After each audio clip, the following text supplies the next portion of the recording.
Hello guys, welcome back again to Indian coding. तो इस lecture में हम सीखेंगे कि हम डिलीट स्टेटमेंट का यूज़ कैसे कर सकते हैं। ठीक है, तो आइए हम सीखते हैं कि डिलीट स्टेटमेंट की हेल्प से हम क्या कर सकते हैं। तो delete statement is use to delete existing record in a table. ठीक है, तो हमारे टेबल में डेटा पड़ा हुआ है और हम चाहते हैं हम डेटा को अब डिलीट करना चाहते हैं। कोई हमारा डेटा अगर बाय मिस्टेकली या रॉन्ग एंटर्ड हो गया तो हम उस डेटा को डिलीट करना चाहते हैं। ठीक है, तो अब हम सीखते हैं कि हम डिलीट कैसे कर सकते हैं डेटा को।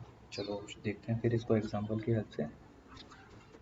तो ये देखो, तो मेरे टेबल में अभी 3 डेटा पड़ा हुआ है। ठीक है गाइस, 3 रो है मेरे अभी टेबल में। तो मैं क्या चाहता हूँ, मैं तीसरी रो को डिलीट करना चाहता हूँ। ठीक है, तो आइए हम इसका सिंटैक्स देख लेते हैं कि हम कैसे इसको डिलीट कर सकते हैं। ठीक है, तो सबसे पहले हम लिखते हैं डिलीट कीवर्ड। ठीक है, डिलीट।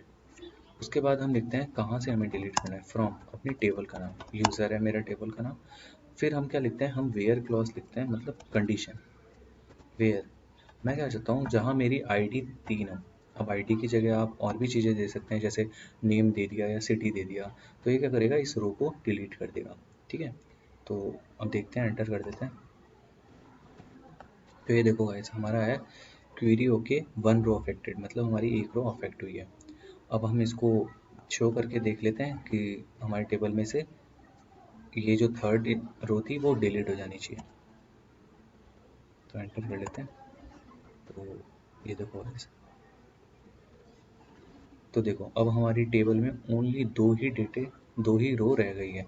हमारी जो तीसरी रो थी वो डिलीट हो चुकी है। ऐसे ही अगर चाहते हैं हम सारा का सारा डेटा डिलीट करना चाहें हमारे रो का, तो हमें क्या करना है, वेयर क्लॉज नहीं लिखना। हमें क्या लिखना है, ओनली सिलेक्ट फ्रॉम यूज़र कर देंगे तो हमारा सारा डेटा टेबल में से डिलीट हो जाएगा। सो आई होप गाइस आपको समझ में आ गया होगा कि डिलीट स्टेटमेंट का यूज़ कैसे करते हैं।